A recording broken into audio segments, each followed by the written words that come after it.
बिहार में इन दिनों जितनी चर्चा बीपीएससी पेपर लीक को लेकर है, उतनी ही चर्चा प्रशांत किशोर पांडे और उनकी लग्जरी वैनिटी वैन की भी है।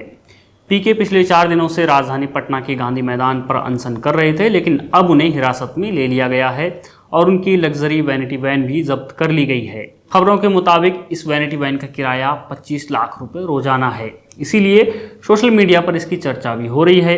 चर्चा इतनी गर्माई हुई है कि प्रशांत किशोर वैनिटी वैन पर किए गए सवाल पर ही भड़क उठे हैं। दरअसल एबीपी न्यूज के पत्रकार निधिश्री झा ने बड़े सलीके से पीके से सवाल पूछा कि सर, क्या आप मुझे वैनिटी वैन दिखा देंगे? इतना पूछते ही गुस्साए प्रशांत किशोर बोले, मैं कहाँ बाथरूम करता हूँ ये देखना चाहते हो? आप जैसे लोग पत्रकारिता के नाम पर ढोंग कर रहे हैं। सर, आप मुझे वैनिटी वैन दिखा देंगे? क्यों दिखाएंगे? Who are you? Because I am a journalist who is asking a question from you, sir. Go and check the vanity bag. Vanity box मैंने कोई. I cannot check that. बिल्कुल you can go and check. I want you to come with me and. Why should I? कि मैं कहाँ bathroom करना चाहता हूँ ये देखना चाहते हो? ये सवाल विपक्षों का है। आप सवाल सुन ले, नाराजगी से कुछ नहीं होगा। आप यहाँ अपना कैमरा उठाइए, वहाँ बस खड़ी है, जाके उसको खींच लो फोटो।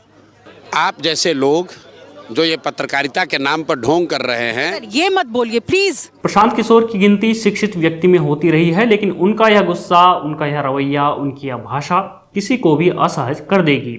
शायद इसलिए पत्रकार निधिश्री झा ने अपने एक्स अकाउंट पर लिखा है, बिहार की हिंदी शब्दावली में तू और मैं नहीं बल्कि आप और हम का स्थान है। प्रशांत किशोर बिहारी भाषा की मर्यादा भी नहीं समझते। इस लग्जरी वैन को लेकर भाजपा और आरजेडी दोनों ही प्रशांत किशोर पर हमलावर रही हैं। भाजपा प्रवक्ता नीरज कुमार का कहना है कि पंजाब से वैनिटी वैन किराए पर मंगवाए हैं, जिसका किराया 25 लाख रुपए प्रतिदिन है। वहीं तेजस्वी यादव ने प्रशांत किशोर को एक्टर बताते हुए कहा है कि वैनिटी वैन में तो हीरो हीरोइन रहते हैं, प्रशांत किशोर उसी जगह पर जाते हैं जहां शूटिंग होती है। यहाँ भी शूटिंग हो रही है और एक्टर एक्टिंग कर रहा है। ये बात सही है कि वैनिटी वैन का लुत्फ अक्सर फिल्मी सितारे ही उठाया करते हैं। वे खाली समय में इसका इस्तेमाल आराम करने के लिए किया करते हैं। वैनिटी वैन एक बहुत ही शानदार और आलीशान बस होती है। इसमें LED lights, office, toilet, bathroom और बेड भी होता है। कुल मिलाकर घर जैसी सुख सुविधाएं वैनिटी वैन में रहती हैं। विदेशों में कुछ लोगों का तो घर ही वैनिटी वैन होता है, वहीं कुछ लोग इसका इस्तेमाल घूमने फिरने के लिए भी करते हैं।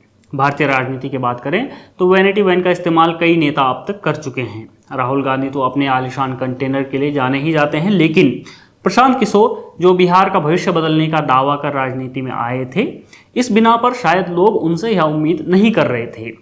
दरअसल देखा जाए तो केवल राजनीतिक बल ही नहीं बल्कि राजनीतिक बल मिलने की संभावना अपने आप में बड़ी शक्तिशाली होती है। यह राजनीतिक बल की संभावना भी व्यक्ति के आचरण को बदल देने की शक्ति रखती है और ऐसा लगता है कि प्रशांत किशोर को फिलहाल यह संभावना दिखाई देने लगी है। जहां तक वैनिटी वैन राजनीति के लिए उसके इस्तेमाल और उसके किराए की बात है, तो यह कहा जा सकता है कि प्रशांत किशोर पद यात्रा से चलकर वैनिटी वैन यात्रा तक बहुत जल्दी पहुंच गए। उनकी यह राजनीतिक यात्रा काफ़ी हद तक अरविंद केजरीवाल के राजनीतिक आचरण की याद दिलाती है।